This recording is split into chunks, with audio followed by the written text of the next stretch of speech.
تیری عظمتوں سے ہوں بے خبر، یہ میری نظر کا قصور ہے۔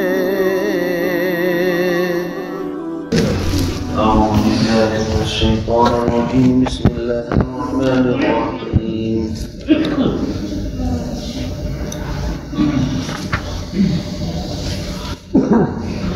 وَإِذْ قَالَ إِبْرَاهِيمُ رَبِّ اجْعَلْ هَٰذَا بَلَدًا آمِنًا وَارْزُقْ أَهْلَهُ مِنَ الثَّمَرَاتِ مَنْ آمَنَ مِنْهُم بِاللَّهِ وَالْيَوْمِ الْآخِرِ قَالَ وَمَنْ كَفَرَ فَأُمَتِّعُهُ قَلِيلًا ثُمَّ أَضْطَرُّهُ إِلَىٰ عَذَابِ النَّارِ وَبِئْسَ الْمَصِيرُ۔ صدق اللہ العظیم۔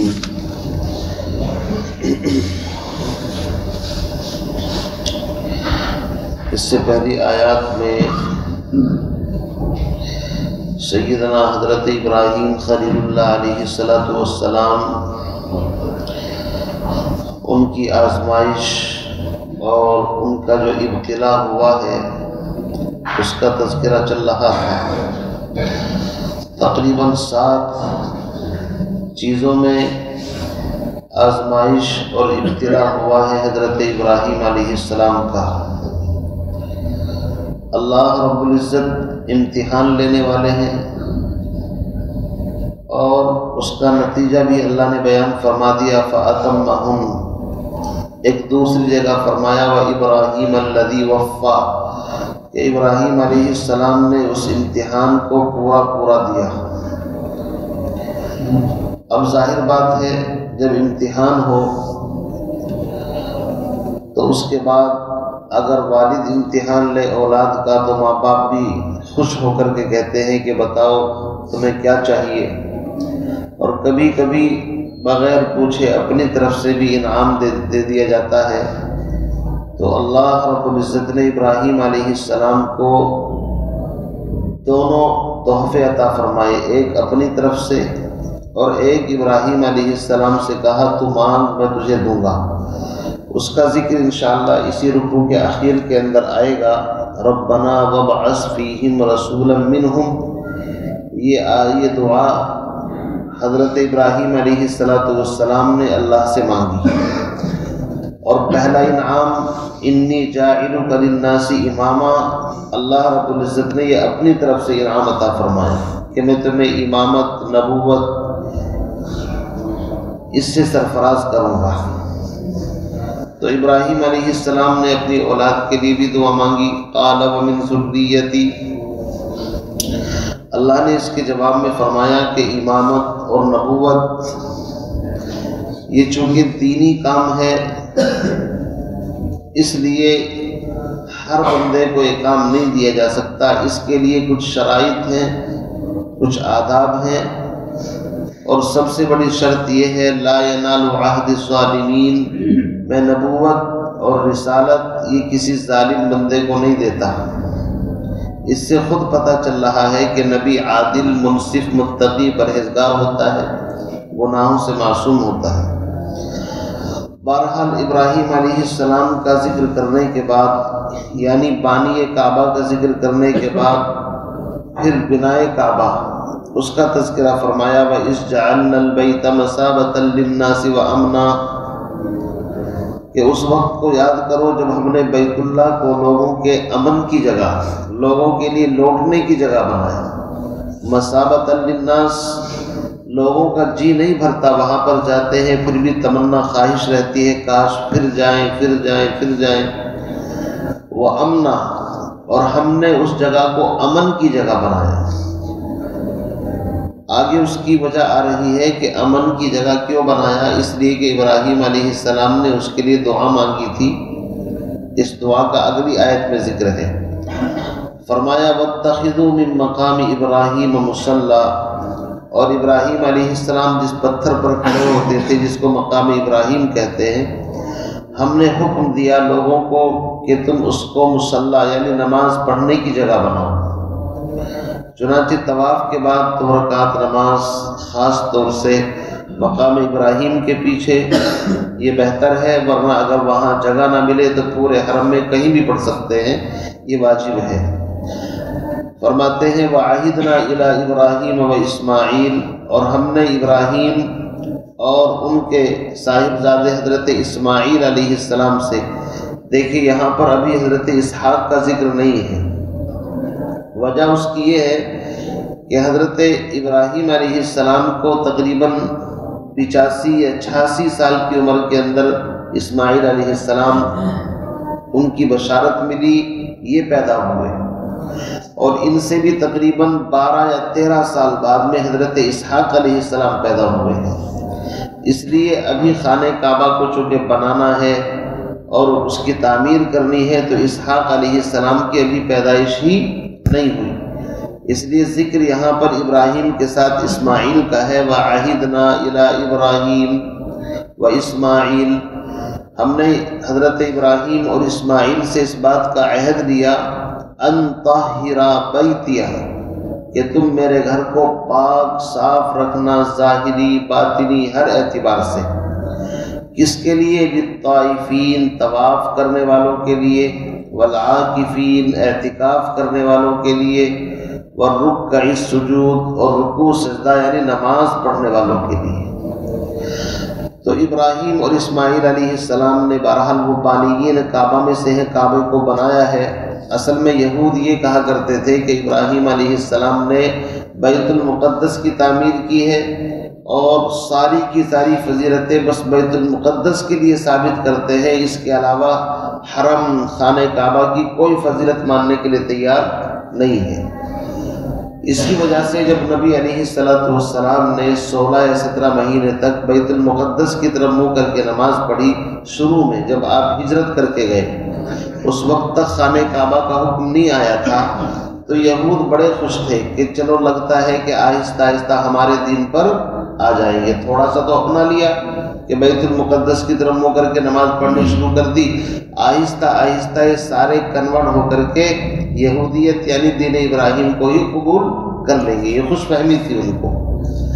تو جب خانہ کعبہ کی طرف رخ کرنے کا حکم دیا گیا تو یہ تل ملا اٹھے، برداشت نہ ہوا، کبھی الزام لگائی کہ یہ کوئی دین ہے، کبھی ادھر کو منہ کر کے نماز پڑھنا، کبھی ادھر کو۔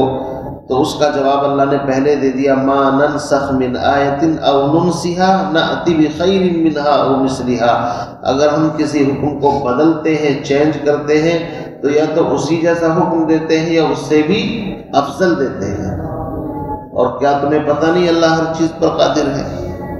اس کا جواب پہلے دیا جا چکا ہے، لیکن مستقل چونکہ ابھی 2 رکوع کے بعد خانہ کعبہ کی تحویل کا حکم آنے والا ہے، اس لیے ابھی سے بنیادیں رکھی جا رہی ہیں کہ جس گھر کی طرف رسول اللہ صلی اللہ علیہ وسلم نے منہ کر کے نماز پڑھی، بیت اللہ، اس کو بنانے والے اور کوئی نہیں، وہ ہستی ہے جس کو تم اپنا بڑا کہتے ہو، ابراہیم علیہ السلام۔ تو پھر تمہیں کیا اعتراض ہے اس بات کے اوپر؟ آگے فرماتے ہیں ابراہیم علیہ السلام کی دعا شروع ہوتی ہے یہاں سے۔ ویسے تو یہ تفصیلی دعا سورہ ابراہیم کے اندر بھی آئے گی، لیکن اس کے کچھ حصے یہاں پر ہیں کہ ابراہیم علیہ السلام جب اپنی بیوی حضرت ہاجرہ اور چھوٹے ننھے اسماعیل کو اس مقام پر لا کر کے چھوڑا جہاں بالکل چٹیل میدان تھا، لق دق صحرا، چاروں طرف پہاڑ ہے، دھول اڑتی ہوئی ہے، کوئی بستی نہیں، کوئی شہر نہیں، بالکل ایک دم غیر آباد، بواد غیر ذی زرع، غیر ذی زرع، کوئی کھیتی نہیں، کوئی باڑی نہیں، کوئی وہاں پر رہتا نہیں، کوئی پانی نہیں، زندگی گزارنے کا کوئی سامان نہیں تھا۔ خانہ کعبہ بس ایک ٹیلے کی شکل میں موجود تھا، کچھ بھی نہیں تھا۔ تو وہاں لا کر کے جب ان کو چھوڑا، اجازت بھی نہیں تھی بات کرنے کی، وہاں بٹھا کر کے چند کھجوریں ہیں، تھوڑا سا پانی ہے، رخصت ہونے لگے۔ حضرت ہاجرہ نے آواز لگائی، پیچھے بھی چلی کہ آپ ہمیں چھوڑ کر کے کہاں جا رہے ہیں؟ لیکن ابراہیم علیہ السلام کو حکم تھا کہ آپ کو کلام نہیں کرنا۔ آپ اندازہ لگائیے اپنی بیوی اور بچے کو، اور ننھا سا بچہ جو بڑی چاہتوں کے بعد پیدا ہوا ہو، کوئی آدمی اگر کرے گا تو اس کے دل کے اوپر کیا گزرے گی، لیکن یہ امتحان تھا، انہی امتحان سے اللہ نے ان کو گزارا ہے۔ بہرحال وہاں سے ہٹ کر کے پہاڑی کی اوٹ میں جب چلے گئے ابراہیم علیہ السلام، تو پھر اللہ کی بارگاہ میں جھولی پھیلا کر کے دعا مانگی۔ اسی لیے دعا اور بد دعا کے اثرات بہت دنوں تک چلتے ہیں، یاد رکھیے۔ ابراہیم علیہ السلام نے حضور علیہ السلام کی آمد سے بھی 2000 سال پہلے دعا مانگی ہے، اور آج تک اس کے اثرات ہیں، اور اس دعا کے اثرات قیامت تک انشاءاللہ اسی طرح لوگ دیکھتے رہیں گے۔ کیا دعا مانگی؟ اللہ کی بارگاہ میں ہاتھ اٹھائے، وَإِذْ قَالَ إِبْرَاهِيمُ، اس وقت کو یاد کرو جب ابراہیم علیہ السلام نے کہا، رب اجعل، اے میرے پروردگار، اجعل ھذا بلدا آمنا، بنا دیجئے آپ اس شہر کو امن والا۔ سب سے پہلے شہر کی دعا مانگی، اور شہر بھی امن والا۔ سوال یہ ہے کہ شہر تو ابھی وہاں ہے ہی نہیں، وہ تو بالکل ایک دم صحرا جنگل ہے۔ دعا اس لیے مانگی جا رہی ہے کہ جہاں میں اپنی اولاد کو چھوڑ کر کے جا رہا ہوں، الہی یہاں پر کوئی گاؤں نہیں بلکہ شہر بسا دیجیے۔ چنانچہ اللہ رب العزت نے ایسا عظیم شہر بسایا کہ خود قرآن کہتا ہے، لا اقسم بہذا البلد وانت حل بہذا البلد، اللہ نے اس شہر کی قسم کھائی۔ اور والتین والزیتون وطور سینین وہذا البلد الامین، قرآن اس کے ذکر سے بھرا پڑا ہے۔ چنانچہ سورہ ابراہیم میں آئے گا ھذا البلد، اور یہاں پر ہے ھذا بلدن، تھوڑا سا فرق ہے معرفہ اور نکرہ۔ وہاں پر معرفہ ہے جب شہر بس گیا تب دعا مانگی، اور اس سے پہلے ھذا بلدن کے ذریعے سے دعا مانگی کہ الہی آپ اس جگہ کو شہر بنائیے، اور امن والا شہر بنائیے۔ شہر بنائیں گے تو لوگ آ کر کے بسیں گے، لوگ ایک دوسرے کی ضرورتیں پوری ہوں گی۔ امن نہ ہو تو شہر کے اندر جینا حرام ہو جائے، اس لیے امن بھی چاہیے۔ اس لیے کہ دنیا بھر کے سامان موجود ہوں، لیکن اگر کسی شہر میں امن نہیں، بد امنی ہے، تو لوگ وہاں سے ہجرت کر جاتے ہیں، بھاگتے ہیں کہ بھئی یہاں پر تو امن ہے ہی نہیں، سکون ہی نہیں ہے۔ چنانچہ اس جگہ کو اتنی پرسکون بنا دیا، کتابوں میں لکھا ہے کہ اسماعیل علیہ السلام ان کی بکریاں جب چرتی تھی تو پہلی بات تو وہ حدود حرم سے باہر نہیں جاتی تھی، خود بخود اندر ہی رہتی تھی، اور باہر کی کوئی چیز اندر آ کر کے کوئی درندہ بھی حملہ نہیں کرتا تھا۔ وہ بھی سمجھتے تھے یہ اللہ کا شہر، اللہ کا مطلب خاص مقام حرم ہے۔ یہاں تک مفسرین نے لکھا ہے کہ سیلاب آتا تھا، مچھلیاں بکثرت پیدا ہو جاتی تھی، تو بڑی مچھلی چھوٹی مچھلی کو شکار نہیں کرتی تھی، چونکہ وہ بھی اللہ کی مخلوق ہے، وہ بھی جانتے ہیں کہ تم امن کی جگہ بلد امین کے اندر ہو۔ اسی وجہ سے وہاں پر نہ کسی گھاس کو کاٹا جاتا ہے، نہ کسی چیز کو نقصان پہنچایا جاتا ہے۔ اللہ کے نبی نے فرمایا، جس دن سے زمین آسمان چاند سورج بنے، اس سے پہلے سے اللہ نے اس جگہ کو امن والی بنایا، حرمت والی بنایا ہے۔ نہ مجھ سے پہلے کسی کے لیے قتل و قتال جائز تھا، نہ میرے بعد، صرف میرے لیے دن کے تھوڑے سے حصے میں جس دن مکہ فتح ہوا، اتنی سی اجازت دی گئی ہے تھوڑی سی دیر کے لیے، کہ چونکہ مکے کو فتح کرنا مقصود تھا، کفار کے تسلط سے اس سے پہلے بھی امن والا تھا، اور اس سے پہلے بھی تقدس تھا، اور اس کے بعد بھی ہے۔ اسی لیے آپ تاریخ پڑھیں گے کہ جس کسی نے خانہ کعبہ پر حملہ کرنے کی، چاہے وہ ابرہہ ہو چاہے اور ہو، اللہ رب العزت نے اس کو ہلاک کیا، اور قیامت کے قریب حدیث میں آتا ہے ایک لشکر نکلے گا جو خانہ کعبہ پر چڑھائی کے ارادے سے چلے گا، اللہ رب العزت اس کو زمین کے اندر دھسا دیں گے، وہاں تک وہ پہنچ ہی نہیں سکے گا۔ اور یاد رکھیے دجال جو ایک بہت بڑا فتنہ ہوگا اپنے زمانے کے اندر، وہ سب جگہ پر گھومے گا پھرے گا، لیکن مکہ اور مدینہ یہ دونوں جگہ اللہ تب بھی اس کی حفاظت فرمائیں گے، فرشتوں کا چاروں طرف پہرا ہوگا، وہ وہاں نہیں آ سکے گا۔ تو اتنی دعا قبول ہوئی ابراہیم علیہ السلام کی، فرمایا الہی آپ اس شہر کو امن والا بنا دیجیے، ایک دعا۔ دوسری دعا ورزق اہلہ من الثمرات، اور اس شہر کے باشندوں کو، رہنے والوں کو ہر طرح کا رزق، من الثمرات، پھلوں کا رزق۔ ویسے ثمرہ ہر چیز کی پیداوار کا جو نتیجہ ہوتا ہے اس کو ثمرہ کہتے ہیں، یاد رکھیے۔ یہاں پر فواکہ ویسے خاص اسپیشل جو فروٹ ہوتے ہیں ان کو عربی زبان میں فواکہ کہتے ہیں، لیکن فواکہ کی نہیں مانگی بلکہ ثمرات۔ اسی لیے سورہ قصص کے اندر آئے گا یجبا الیہ ثمرات کل شیء رزقا من لدنا۔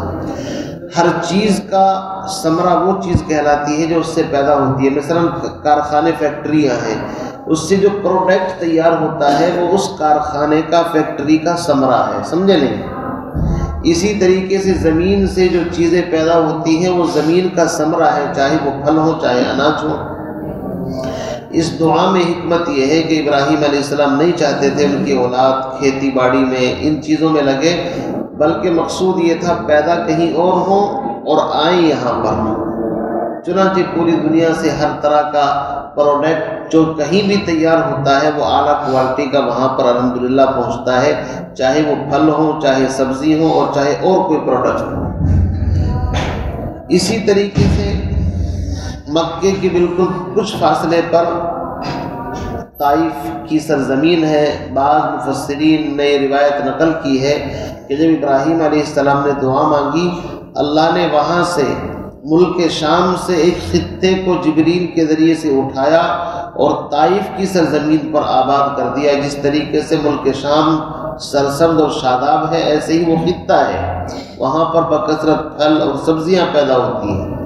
اور بعض روایت میں آتا ہے کہ جبریل علیہ السلام نے اس زمین کے ٹکڑے کو لے کر کے خانہ کعبہ کا طواف 7 مرتبہ کیا اور اس جگہ کو وہاں پر رکھا جہاں آج طائف شہر آباد ہے۔